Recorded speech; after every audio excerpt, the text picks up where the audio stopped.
اللہ تعالیٰ نے پاکستان کو ان گنت نعمتوں سے نوازا ہوا ہے۔ بلا شبہ ہمارے پہاڑ محاورتاً نہیں بلکہ حقیقتاً سونا اگلتے ہیں۔ کوہستانی نمک کی دولت سے مالا مال کھیوڑا کے پہاڑ صدیوں سے گلابی سونا اگل رہے ہیں۔ کھیوڑا کی اس کان کو زمینی عجائب گھر بھی کہتے ہیں۔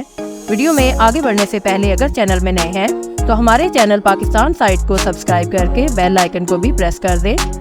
کھیوڑا نمک کی کان پنجاب کے ضلع جہلم میں پنڈ دادنہان سے 3 کلومیٹر، اسلام آباد سے 160 کلومیٹر اور لاہور سے 250 کلومیٹر کے فاصلے پر واقع ہے۔ یہ جنوبی ایشیا میں قدیم ترین اور دنیا میں خوردنی نمک کا دوسرا بڑا ذخیرہ ہے۔ کوہستانی نمک کا یہ پہاڑی سلسلہ پوٹوہار یعنی پنجاب میں واقع ہے۔ یہ کمان کی شکل سے مشابہت رکھتا ہے جو دریائے جہلم پر ٹلہ جوگیاں اور بکڑالہ کے پہاڑوں سے شروع ہو کر کالا باغ کے مقام پر دریائے سندھ کے دامن پر اختتام پذیر ہوتا ہے۔ یہ نمک ہائی گریڈ کوالٹی کا درجہ رکھتا ہے۔ یہ روایت مشہور ہے کہ کھیوڑا میں نمک کی دریافت 320 قبل مسیح میں اس وقت ہوئی جب دریائے جہلم کے کنارے اسکندر اعظم اور راجہ پورس کے مابین جنگ کے دوران اسکندر اعظم کے گھوڑے گھاس چرتے چرتے اچانک پتھروں کو چاٹتے پائے گئے۔ یہ منظر دیکھ کر ایک کھیوا نامی سپاہی نے اپنے کمانڈر کو اطلاع دی جس سے نمک کی موجودگی کا انکشاف ہوا۔ اسی مناسبت سے علاقے کا نام کھیوا مشہور ہوا جو بگڑتے بگڑتے کھیوڑا بن گیا۔ ہر سال 3 لاکھ تک سیاح پاکستان اور بیرون ملک سے یہ کان دیکھنے آتے ہیں۔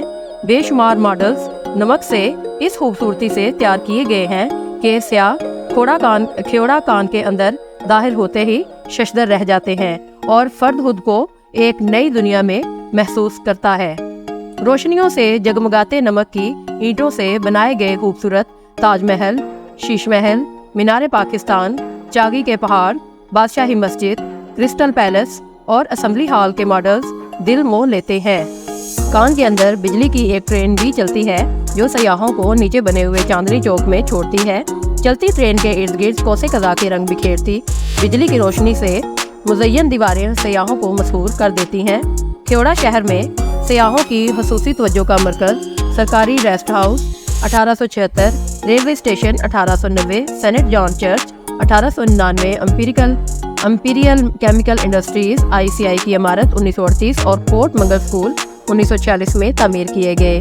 پرانے زمانے میں نمک کو بارود سے اڑانے کے لیے جو توپ استعمال کی جاتی تھی وہ بھی کان کے اندر موجود ہے۔ 1916 میں یہاں نمک نکالنے کے لیے ایک ورکشاپ لوہار خانہ بنائی گئی تھی۔ وہاں نئے اوزار بنانے اور پرانے اوزاروں کی مرمت کی جاتی تھی۔ لوہار خانہ کی خوبصورت عمارت بھی عدم توجہی کے باعث ٹوٹ پھوٹ چکی ہے۔ لوہار خانہ میں رکھے نوادرات بھی ضائع ہو رہے ہیں۔ یہاں پر دمے کے مریضوں کے لیے 20 بستروں پر مشتمل ایک قدیم اسپتال بھی موجود ہے۔ سڑکوں کی زبوں حالی کی وجہ سے سیاحوں کی تعداد کم ہو رہی ہے، اس لیے ضرورت اس امر کی ہے کہ ان سڑکوں کی تعمیر و مرمت کا کام ہنگامی بنیادوں پر شروع کیا جائے۔